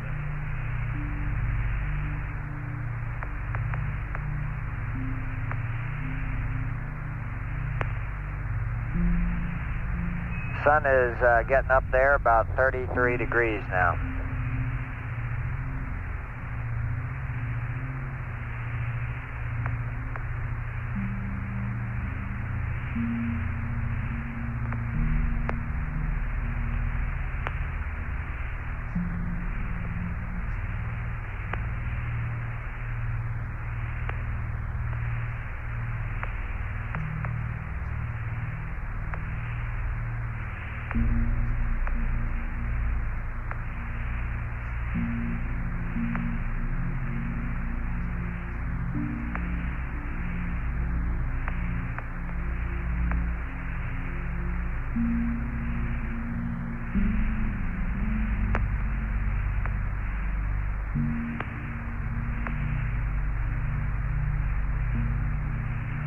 Okay, we'll go Biomed left, and both places have been topped off.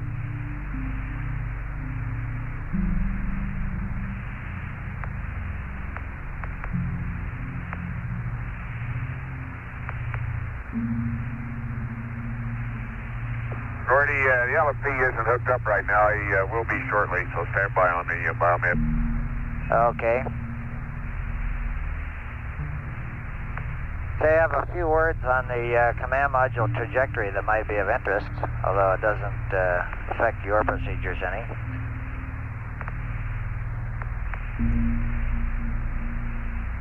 Go ahead.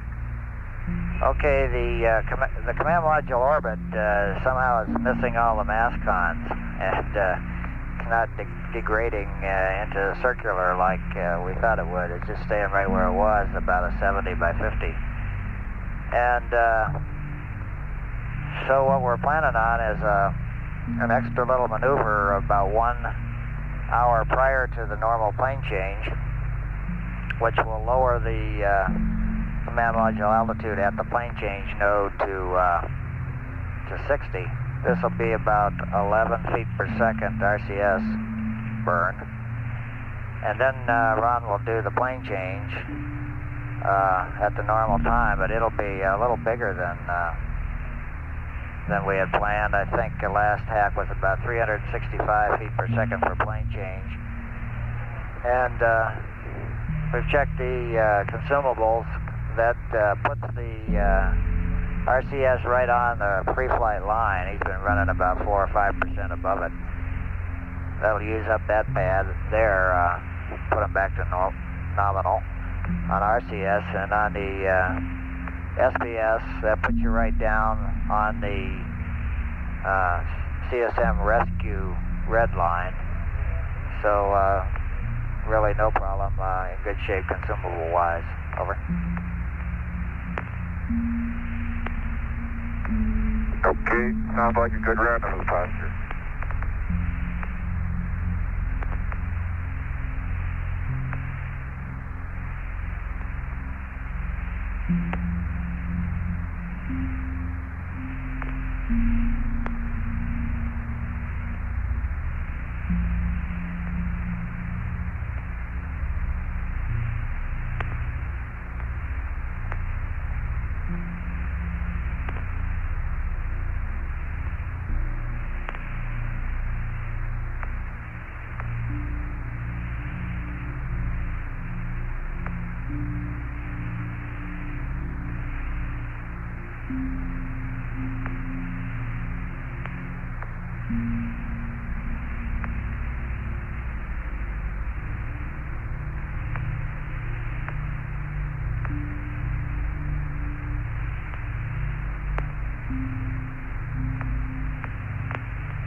The Dark Canyon was around San Fernando.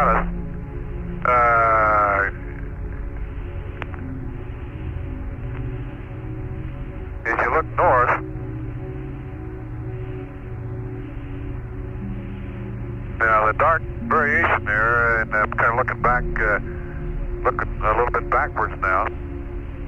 But that dark has no continuity with the ridge at all. It goes right down the middle of the ridges. As you look directly east of Littrow, directly west of Littrow, the wrinkle ridge is there, and then there's comes out, and you have the light tannish, the dark, I guess you call it, dark tannish gray, and then you get out to the light tan of the Mare Serenitatis itself. Okay, Ron?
I'm looking almost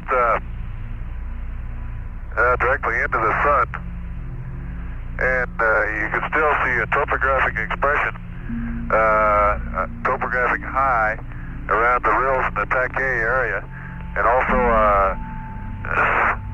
the grayness has disappeared out of that dark material, and it just, looking into the sun now, it looks more of a tan, a darker tan than the Serenitatis area. And you can also see the topographic rise to it now. I'm looking quite a ways away from it and looking down on it. Roger.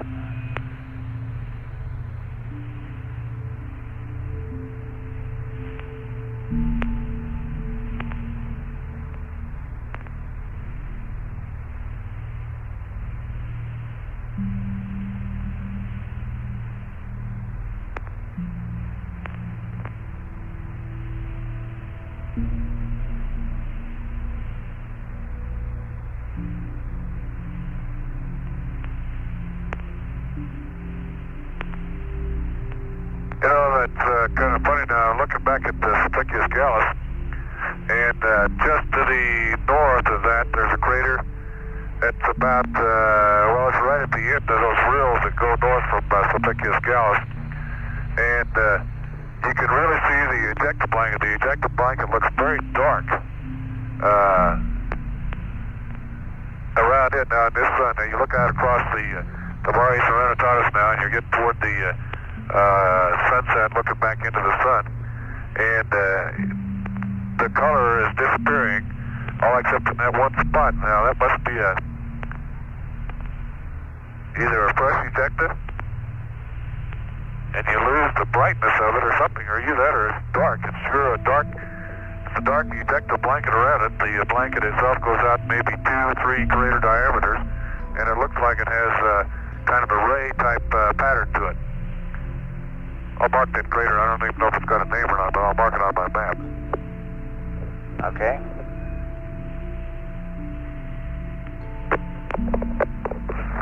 I got a ding. Looks like it must be time to do something. Yeah, it's time to turn the recorder on. Recorder on. Recorder's on. Okay.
I don't know where I am right now, to be honest with you. I just looked out window 3 and I'm right on the Terminator. And let's see, I'm going west. So we've got some arcuate. There's kind of a little bit of a Mare area down there.